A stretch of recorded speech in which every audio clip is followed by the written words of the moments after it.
Welcome, I'm John Week from Insightly, and today we're going to hear some valuable advice about entering an international market for the first time, and then managing those distributed sales teams remotely.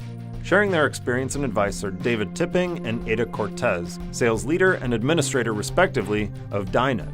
DynEd is an Insightly customer that develops cutting-edge English language learning software and sells it all over the world. With tons of experience gaining and maintaining market share, they've got a ton of practical advice to share.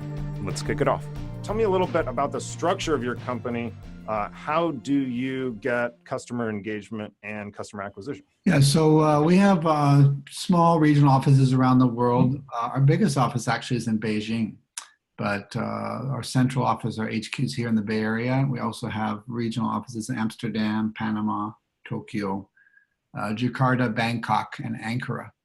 So those offices are either there to support partners, channels, we would call them, channel distributors, people who take up the flag, take up the cause, and have been selling to institutions within their region or their country.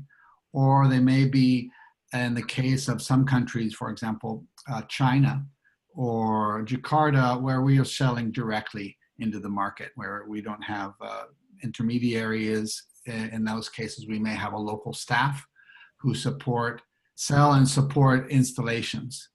And as I mentioned earlier, we're moving as a company.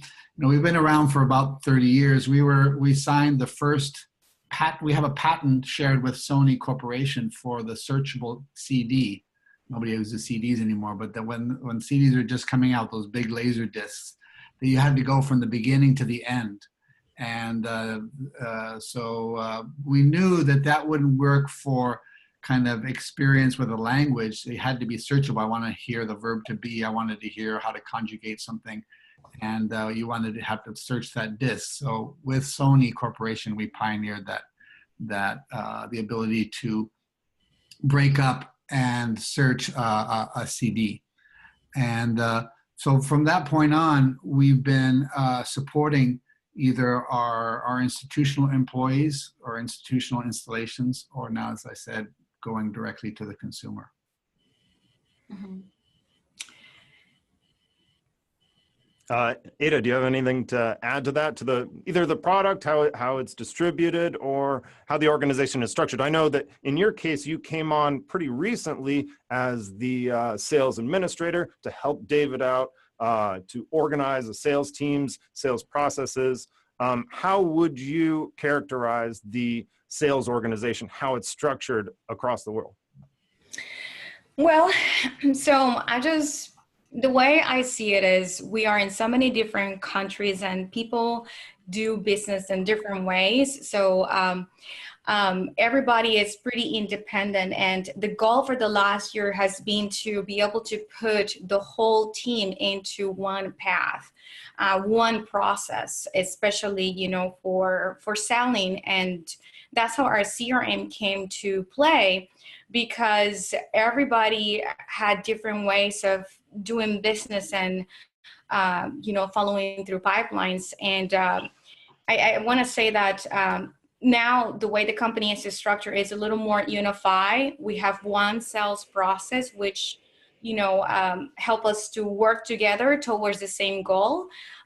So I will say that we are definitely more unified than the company was, probably over a year ago.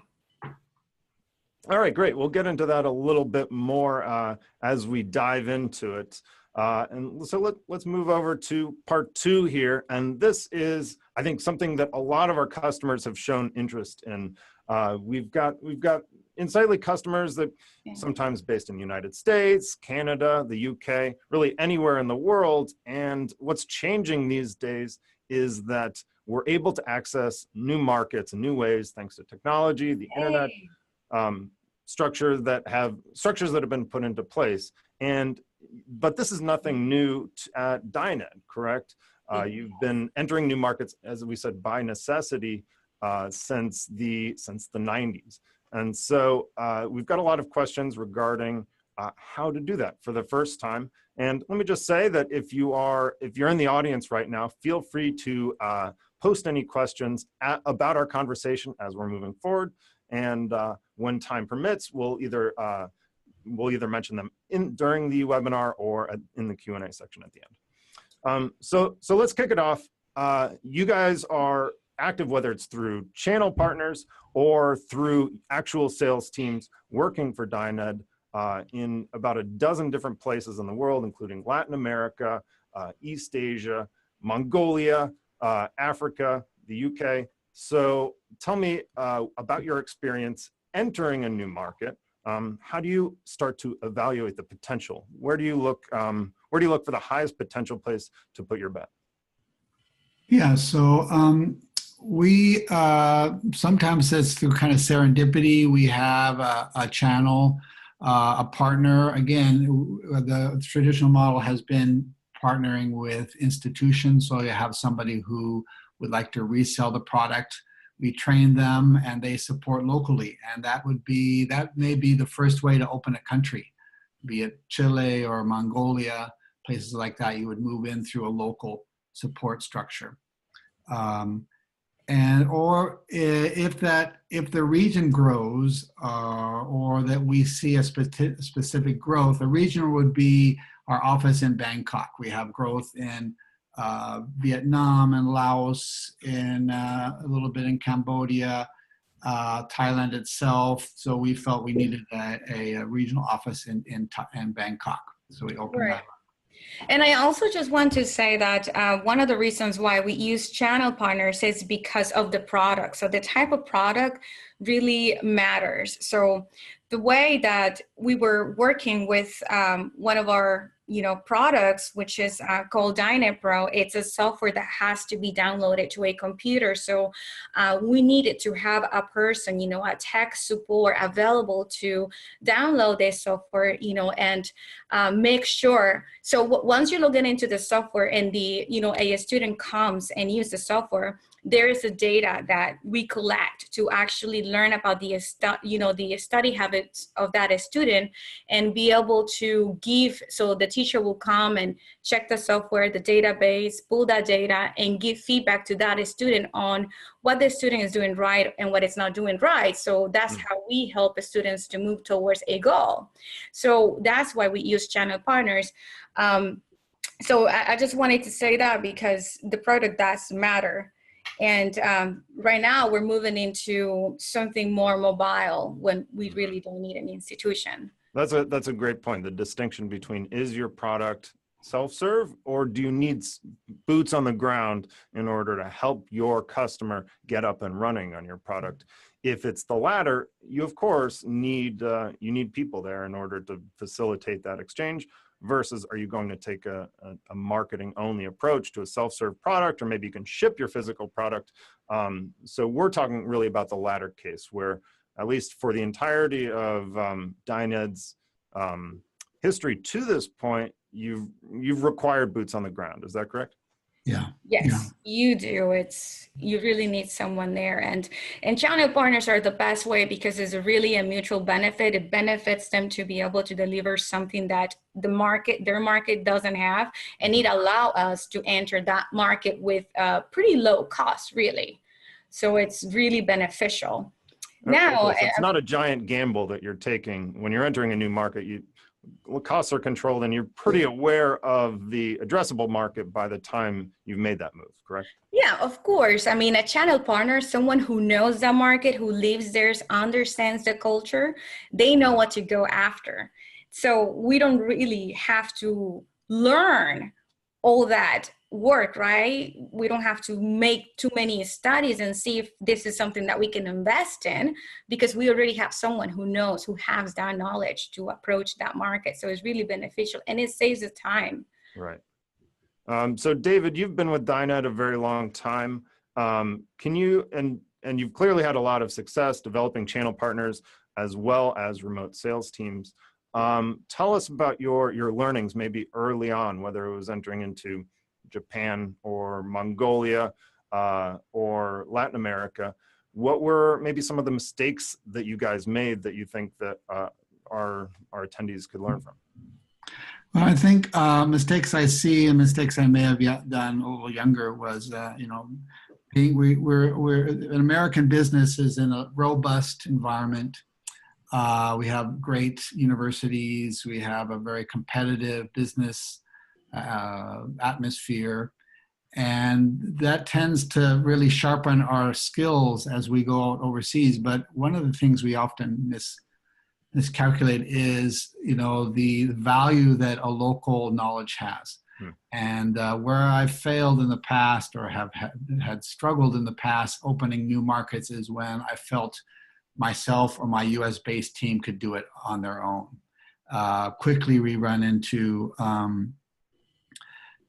the cultural disconnect, well, you think you know what you're doing. I remember the first time I was in Chile, I said, I'm an American businessman. We're opening a branch office. This was another business. I had another education business I had many years ago. And they said, kind of a confidant, the lawyer said, Chilean lawyer said, we're so happy you come because we really see American businesses as very gullible.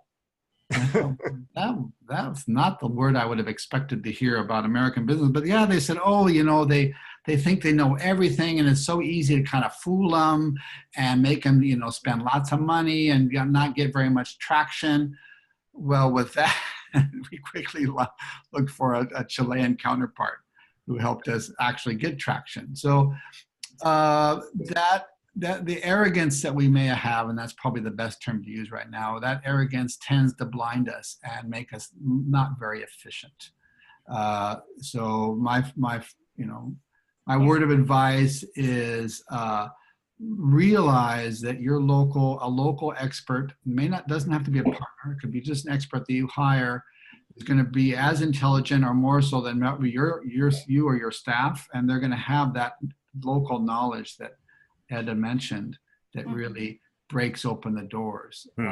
So culture is step one. Step two maybe is your business strategy. But if you're not speaking the same language, literally and metaphorically, as your new market, you're not going to make as much progress as you'd like to. Is that right? Definitely. Ada, can you back that up? The stereotype, or maybe generalist that Americans are gullible when moving into new markets? Yeah, we tend to be a little more aggressive. And so we have to be very, cultural sensitive, especially now with so much technology. When we're texting, we're sending emails, and it's so hard to perceive sometimes what you are saying through an email, through a text message. So sometimes the message gets lost in the message. So it's really important to do a little research before you're going to talk to someone, outside the US, and, be more aware about their tone, what they value, and just be more sensitive when you talk to them. Like for me, one of, I want to say as a professional and just as a human being, just because I care for people in general, I like to be really kind, because you can never go wrong with being kind to people. It just works every time, and you can make someone's day, and just by being there, to not only to provide a solution, but bring some type of value, because they know they can rely on you, because you will answer to their questions to an email within 24, 40, 42 hours max. That's really important, and people do value that. So not entering into the market saying, going to roll out all the artillery, all the tanks, and going to dominate this place. It's really about building relationships, connecting with your salespeople or your channel partners and your customers, of course, in an empathetic way. Definitely. I mean, if you think about sales, which is, it's something I didn't want to get into in the past, but life just kind of drove me into this. And I really love that DynEd has a bigger purpose, which is really teaching people how to learn a language. And this is huge. This really changes people's life. So like for me, I came to the US about 13 years ago, and I had to go to the struggle. And also I had the great opportunity to learn English. And so I can relate to the challenge, and I can say that it really changed my life. So I'm very sympathetic, and I really understand struggles. And so I really use that for my job, and just and everything, because it has been a really positive response, and you actually feel good about it too. Totally. And just a quick aside here for those of you listening who haven't worked abroad before, English as a foreign language is a gigantic market. Whether you're talking about Latin America, East Asia, European, non-English speaking countries, Africa, everywhere in the world, it is priority one for parents to make sure their kids learn English because it is seen as the key to success. So you listening, maybe you don't have the fortune to work in such a giant market, but still a lot of these tenets still apply. Yeah, like if you think about technology, let me tell you, engineering, like computer engineering, the language is English. So that's a great point. How big it is. We know statistically that English, if you take a university degree, that will raise your potential for income anywhere in the world. That's a 4-year, usually 4 to 5 year process. English is a much faster way to get a bump between 28 to about 50% income increase if you can speak English. Now, English is measured around the world. One of the standards we would use in the US would be like the TOEIC test. We can get someone from a 0 to a 800 on the TOEIC. That would be a very functional business person or woman in about 320 hours. So it's a big investment. The faster you can do it, the cheaper you can do it, the more you win the game. Mm-hmm. Speed is what it's all about, and applying that technology to make it work. So let's say we're, speaking of addressing a new market, from your experience, let's say that you need a partner there, somebody on the ground who understands the business culture. How do you vet this person or group of people to make sure that you can rely on them, that they have your interests at heart, and that you're ready to commit to them as your point of entry? So a service I love to use, and if those who aren't familiar with it, please use it. It's very inexpensive. This is through the U.S. Embassy, State Department, and Commerce Department. It's called the Gold Key service. This is where you fill out a basic form, talk to the commerce officer in a specific country you may be focusing on. And for example, if I'm looking for sales reps in Brazil, in the northern part of Brazil, I would talk to the U.S. Embassy in Brazil. We would set up a gold key appointment. It's only $800 or something like that. And they would, in that local market, they would go out and bring in people who fit that criteria. They are the experts, U.S. experts, as much as you can be an expert out of the embassy or consulate. And they'll set up a meeting or two for you to come down and present to them. Now, they've already been vetted to some extent. Now, the U.S. Embassy won't guarantee they can't do that, but they will do that initial placement. For example, we have operations in Mexico City and Monterrey. Those are two huge cities. Mexico City itself is bigger than most Latin American countries. But the second biggest city in Mexico is Guadalajara. We don't have anybody there. So working with the U.S. consulate in Guadalajara to set up a meeting to find some local reps. Now, the local reps, I have to go through my vetting process, but now I have a list of maybe 10 or 20 people. I've used the facilities of the consulate in Guadalajara in this case, and the process is much more already pre-vetted for you. So it's inexpensive. It's a great solution to use. Just talk to the U.S. State Department. They'll contact you with the local embassy in the country you may be looking at. And they can go from sales reps to manufacturing reps to clients themselves. They begin the conversation with a ministry official.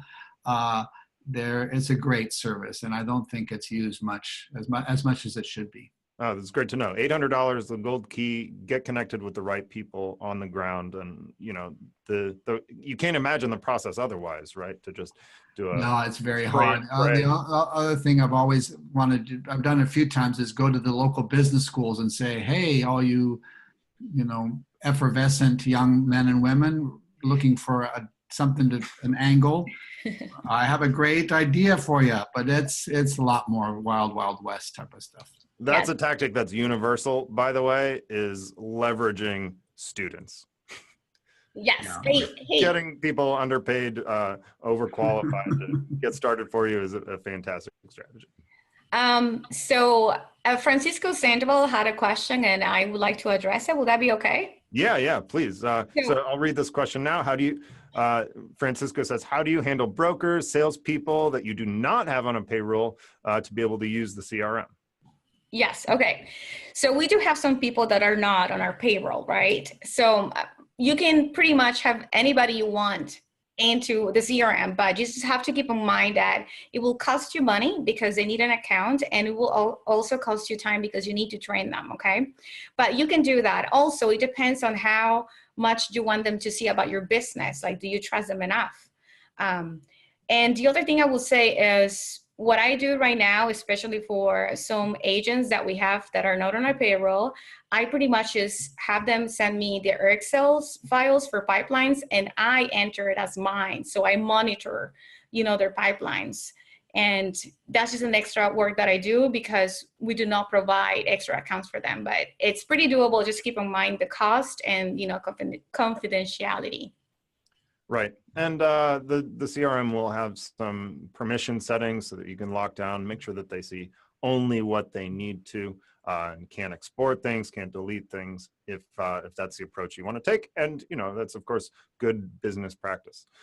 Yeah, like for the CRM, actually, because we have so many countries, so we have those privacy settings. So like people on Asia, maybe if it's let's say China, if it's a team of 3, those people can see their own pipelines, but they cannot see anything outside China.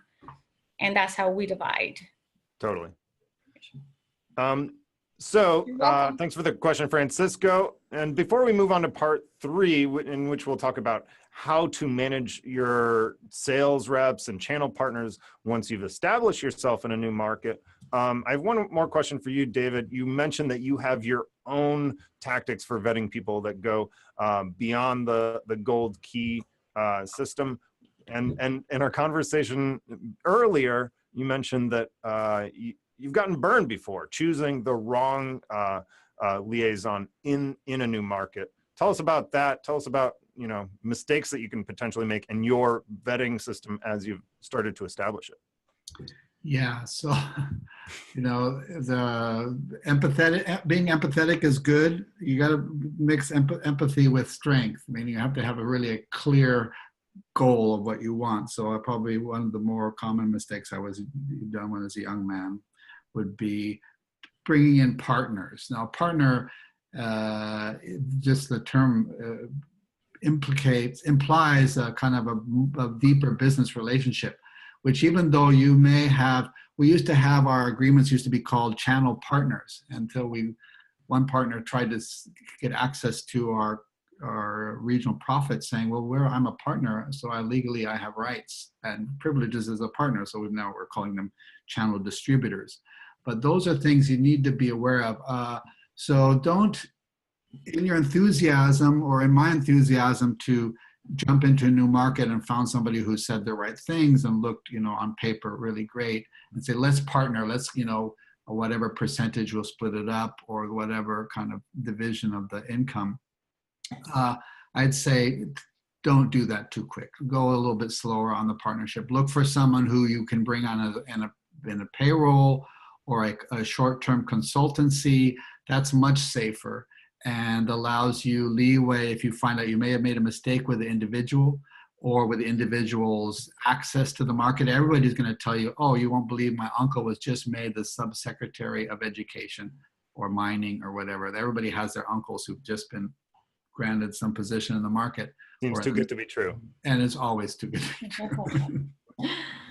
So it's, I mean, this is a common business practice anyway, but it's better to spend money up front and have a solid deal that you're comfortable with versus something that's less expensive on the front end, but maybe carries more risk going forward.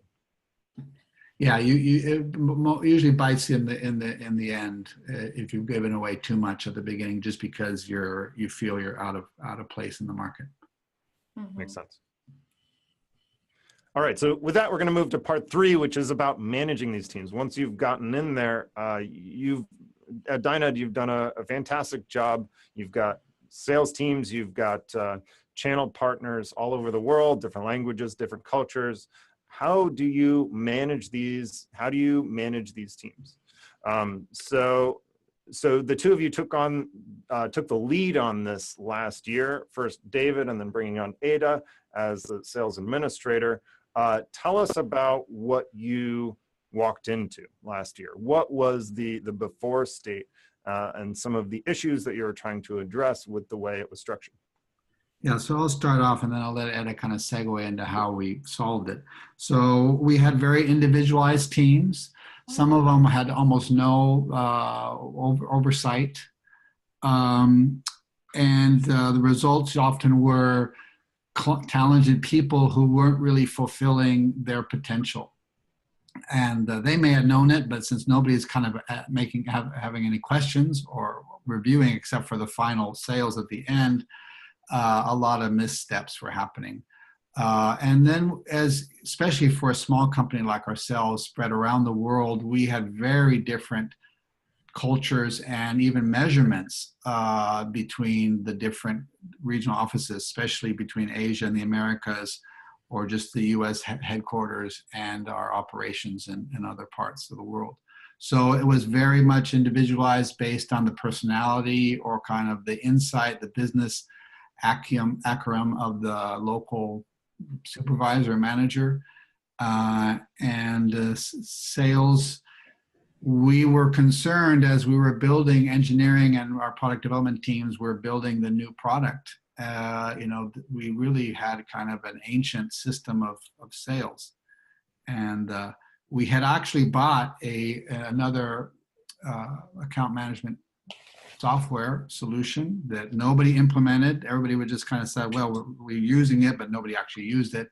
So clearly we were in a company not agile enough in the sales to grow with a new product. So in comes Eda, and in comes we purchased a new product called Insightly, and then off they went. Yes.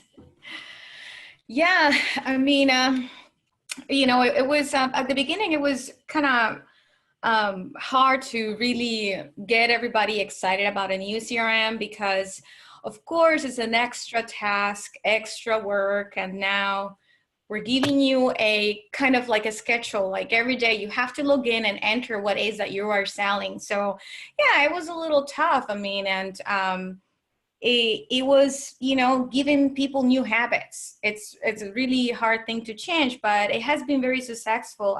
We had to keep kind of talking about how this was going to be beneficial for them, right? And to them and to the whole company, but yeah, I mean, people did things in their own way of systems and tracking, and it's really hard to really keep track of how you are going to complete a sales on your head or maybe on an Excel. We needed something that was a little more dynamic where you can move. Okay, if you make a call and you set up a meeting and you talk to them, that's a step 1. So now you can move to a step 2. Let's talk about, let's set up another meeting to talk about pricing. How can we get you signed in? So that's, maybe that's the pipeline at 50%, which means we're moving towards, right, the 100. And so it was very essential to explain how tracking these steps was actually going to help people to move towards the goal, which was to close a sale. We are so busy, and people have so many things going on and trying to call people and set up appointments. It's really easy to lose track of your goals. So having that, in one place where you can sit down for a moment and say, am I really moving towards this goal? Did I really talk to this person? So does that mean that I'm moving towards my goal, or am I not moving, right? And so, and that's why this has been very, very, important for our business model in our everyday, because So let me ask before we go too far down the CRM rabbit hole. Was there ever a question in your minds that like maybe we just let them do their own thing? Oh yeah, salesmen and women would love to have that. um, but I'm we looking at had to our kind of go sales back team to right sales now through the 101, window. It's which absolutely true. right. But to their own detriment, if to be honest, because we had no idea if we had a big deal sitting at 30%, 50%, however you would define your pipeline. But usually when deals are at that point, you need to bring in the reinforcements. You need to support that salesperson. And that salesperson may have felt confident that they could have closed it. At the end of the deal, they didn't. But now, like I said, going back to just the fundamentals of sales and pipeline management, rather than you're policing your team, you're actually looking at those key points where a team member needs support.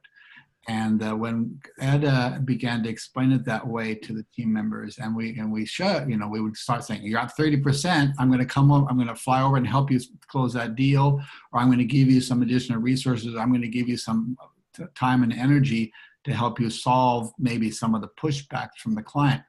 They began to see, or they are beginning to see, that that X-ray, the ability to X-ray the process every month or so, is in their benefit. Mm-hmm.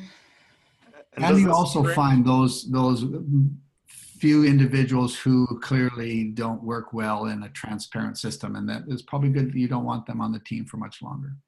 It's true.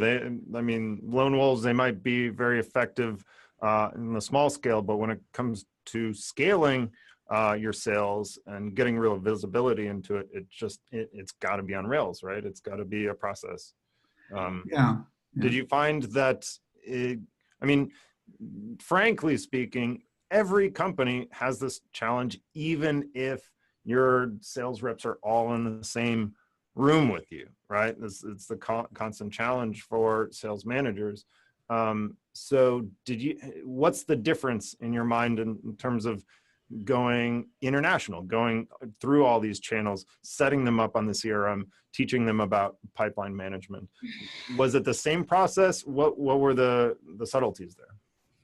So yeah, actually, when we talk about 50%, 15% can mean different things for many people. So we really had to sit down with actually David, who is in charge of, part of the world, and the other half of the world is managed by somebody else. So the two presidents have to come together and define measurements. So what does 10% mean? What 20% means? We all kind of have to agree and have a clear understanding, and then we could teach everybody, right, across the worlds, that this is what 10% means and 50% means that. So it's really putting definitions behind numbers so that everybody could be on the same page. And by percent, you're referring to win probability, correct, per Yes. pipeline stage? Yes. So pipeline stage, yes. So which of your sales teams benefited most from this new structure, do you think? Us, the US. The local ones. The local ones, yes. So the independent ones, the cool ones. That's exactly not what I would have expected. The people under your own roof, the ones benefiting the most from the start. Like, what happened there? Well, David was saying, which is we're very independent and doing things on our own. Older teams, right? They had something in common, which was kind of reporting to the US, sort of speak. So they had maybe better communication. And then here in the US, we just didn't have that much structure, whether because our team is really small and spread out across the US, and being a little too independent and going through different stages of management, maybe a little bit of all. Part of it was sales cycle. So when you're selling to an education institutions, they usually purchase once a year. So you have a very long sales cycle, 9 to 12 months. Universities may be purchasing at the beginning or the end of each semester, quarter. That's still a long sales cycle. So the longer the sales cycle, the kind of the less attention was being placed on the pipeline. It was kind of slow slogging, which especially in the U.S. happened to be part of the symptom. Yeah, that's right. Yeah. The So, medicine has proven to be more effective. The team members feel more supported. They, sure, their missteps are a little bit clearer, and target hitting or missing is not nebulous anymore. It's not a gray area. It's pretty much black and white. But the fact that now they get a call from Ed and myself saying, I can see these 3 clients are at a critical stage. What can I do to help? That they never got that before because nobody was really aware of what was happening. And that has countered that kind of, oh, now everybody's watching. Now everything I do can be seen. Well, yeah, but that's not really the goal. The goal was to work as a team and move as a team on those big deals that need more support. mhm. Do you think the American sensibility played into that at all that we were talking about before, of just charging into a place or charging into a deal, think I got this? Was that a factor too? Yes. Yeah. I think part of it was management. It's our own backyard. Why should we be worried? Which was, everybody who has kids know you got to know what's happening in your backyard. Anything is going to go wrong. Step one. You got to be aware of everything. It's great to hear that the reps themselves can benefit from it, because that's kind of the biggest struggle. Reps saying, why should I do this when it doesn't help me at all? It's just for the management. It's just for the execs to see what's going on, but it actually hinders my progress. But the fact that you're able to reach out individually, help them close the deals, then they can start to see the benefit and actually win more. Yeah. Well, if you take that the next step to operating internationally, you can operate internationally as an equal with your team members around the world, or you can be more dictatorial. That dictatorial approach is the same in sales. I'm going to use a CRM to police and manage, or I can use a CRM to move the troops, put in reinforcements as needed on key deals, so you're not out there on your own. The way you sell it, the way you use the tool is going to be kind of dictate your success or not. Yeah, David has been very good about that, actually. The servant leadership approach, rather. Yes, towards the CRM and how this will be really beneficial to you. Yeah. So last question. Even though we're hoping at Insightly and with customers like you, we're trying to change the way sales is done, where it's less dictatorial and it's more of a collaboration and more flexible to that end. That said, one of the key pillars of CRM is the analytics, right? Is actually being able to see what's going on. It's a headache for all companies to try to get to the absolute truth of revenue, of projected revenue, and post sales, all of that sort of thing. So, and I can imagine that when your sales teams are distributed, it's 10 times harder. So what steps have you taken to get to the bottom of things when it comes to your revenue streams? Yeah, so we've basically taken some of the tools already in the CRM. We're looking at pipelines, percentages, pipeline percentage points, where they are. We're also looking at movement over a week or over a month. What activities we can now track if a certain client went from 10 to 20% or the value changed. So you want to see activity and you want to see kind of overall results. And then what's nice is since we've introduced a new product, we have a product pipeline just for that product. So now we have 2 different pipelines. And we used to have a problem where the salesperson who sold also had to kind of manage the onboarding, which was kind of the worst thing to do. You have a salesperson who's hired to sell, not onboard, set up the training and onboard the client. Now that's all been taken off of the hands of the salesperson, which is probably one of the reasons why the U.S., who had to do a lot of that onboarding, the salespeople themselves, Now that's been passed on to another team. That's huge. And that team has their own pipeline of onboarding, training, and onboarding. So it's very clear. I got the deal signed. Now I'm passing it off to the next team manager who takes over the pipeline from that point on. So that also helped. And also, like for me, for my role and how I can help the team, has been really doing mass marketing, mass email campaigns. So qualifying leads, sending a schedule, campaigns has been really a very positive impact. Interesting. So it's top of the funnel. It's engaging your leads at the very early stages, trying to get them engaged with your sales reps, and then it's the handoff. It's making sure that the post-sale process is on rails too, and that you get full visibility into what's going on there. It makes a ton of sense. It's really powerful.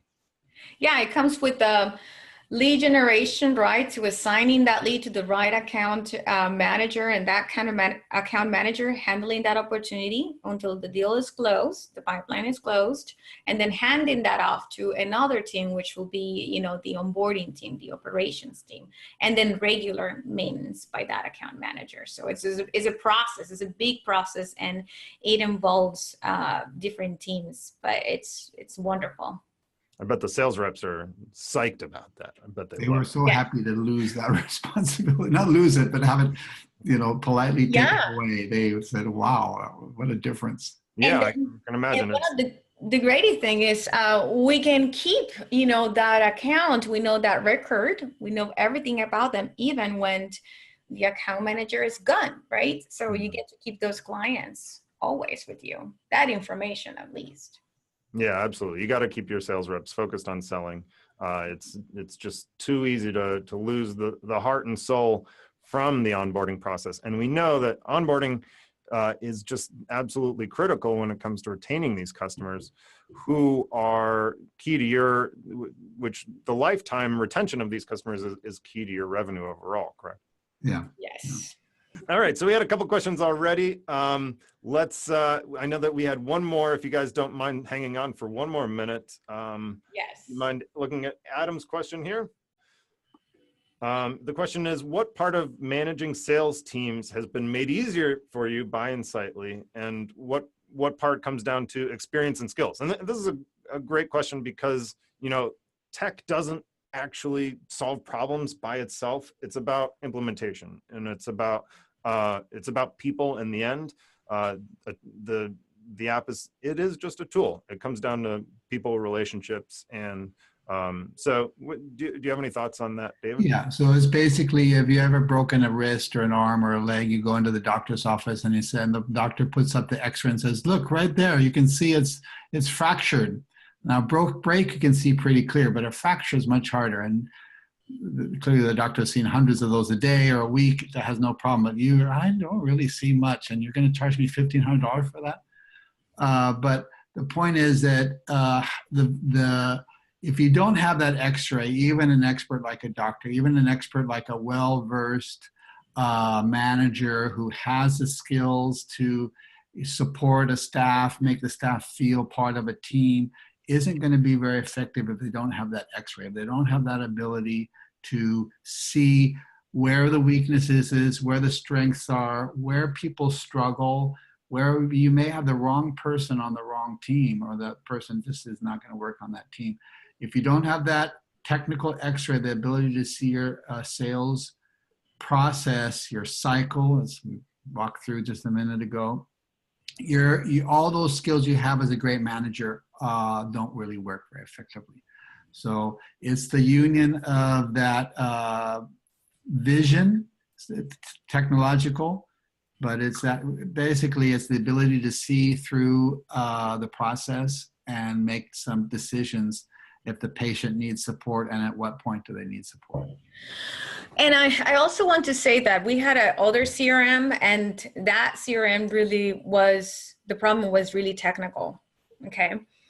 So you really gotta just have something very, very easy where people feel comfortable using, and that's one of the great things about Insightly. It's very intuitive. So you don't need much of technical skills, which makes people more, less intimidated by it.